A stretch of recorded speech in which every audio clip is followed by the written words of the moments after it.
आसतु जानिबा भारतीय वैक्सीन की कहीं विरोध कला ब्राजिल।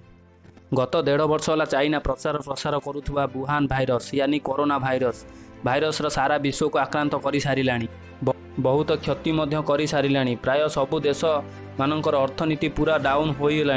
सबु देश मानकर लोक मैंने बेरोजगार हो सारे। प्राय सबु देश लोक मानकर मृत्यु हो चली।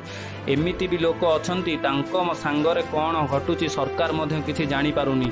न्यूजीलैंड ताइवान और भारत यही देश मानकर कोरोना फास्ट वेव रे हेते किसी प्रभाव पड़ी नथिला। कोरोनार सेकेंड वेव रे बाकी एमानक देश सहित हिसाब बराबर कर देइथिला। कोरोना महामारी समय प्राय सबु देशर लोक मान निज निज सरकार विरोध में आंदोलन करुछंती। वर्तमान लॉकडाउन और वैक्सीन भली प्रतिरोधक उपाय विरुद्ध रे रास्ता को आसी कड़ा विरोध करुछंती। सेमानंकर कहिबा कथा सरकार अति तीव्र प्रतिक्रिया दउची। लोकमानंक कहिबा कथा सरकार कोरोना भाइरस को देखिकी उपयुक्त उपाय नौनी। सेथिपाई लोकमानंकर जीवन जाउची। प्राय सबु देशर पीएम और प्रेसिडेंट को विरुद्ध में आंदोलन चली। कोरोना भाइरस महामारी समय देखा मिलूँ। प्रथमतः अमेरिका रे देखा मिलता। सेठारे होइथिबा जनरल इलेक्शन डोनाल्ड ट्रंप को बहुत बड़ मार्जिन हार मिलता। तांको ऊपर आरोप लगी कि से कोरोना भाइरस को ठीक से हैंडल करि पारि नथिले।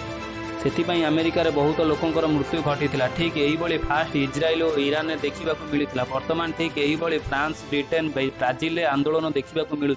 कारण Brazil slow speed vaccination drive को देखी लोक मैंने आंदोलन करुछंती। आपण को मन पकाई दौर कि Brazil president Joel Bolsonaro Bharat पर एक पिक्चर ट्वीट करते जो थी कि देखा जाइए श्री हनुमान भारत जड़ीबूटी नहीं ब्राजिल जाउछंती। सीए सेतेबेलर कथा। भारत इमरजेंसी बेसिक रे मेडिसिन प्रोवाइड करथिला। ब्राजिल सरकार मध्य खुशी हो जाइथिला। सीए सेतेबेलर कथा। वर्तमान सेठाकार लोक तांको सरकार विरुद्ध में आंदोलन करुछंती। महामारी समय ब्राजिल 5 लाख रु अधिक लोक जीवन मध्य गलानी। सबुदिन पॉजिटिव केस रेकर्ड भांगुची। सरकार वैक्सीनेशन ड्राइव न चलला भली हो जाइछि। एही महामारी समय ब्राजिल भारतीय वैक्सीनेशन कोवैक्सीन विरोध में सेठाकार लोक मैंने आंदोलन करुछंती। काहेकि कि फेब्रुआरी मासरे ब्राजिल सरकार 2 कोटी वैक्सीन डोज पर $320 मिलियन एक कॉन्ट्रैक्ट जल्दबाजी रे साइन करितिला। ब्राजिल संसद और मंत्री माने जोएल बोल्सोनारो सरकार उपर अभियोग करुछंती।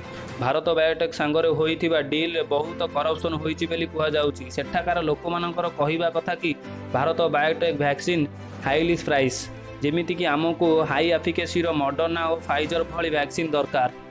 यही सब गुजब और अभियोग को आधार करी जोएल बोल्सोनारो आगु को आसी एक स्टेटमेंट देइछंती जहाँकि ब्राजिल सरकार भारत बायोटेक को कौन सी पेमेंट करना बा भारत बायोटेक कौन सी वैक्सीन प्रोवाइड करना। यह एक गुजब बोली और दुष्प्रचार बोली कहिछंती जोएल बोल्सोनारो। देश विदेश खबर जानिया आम चैनल को सब्सक्राइब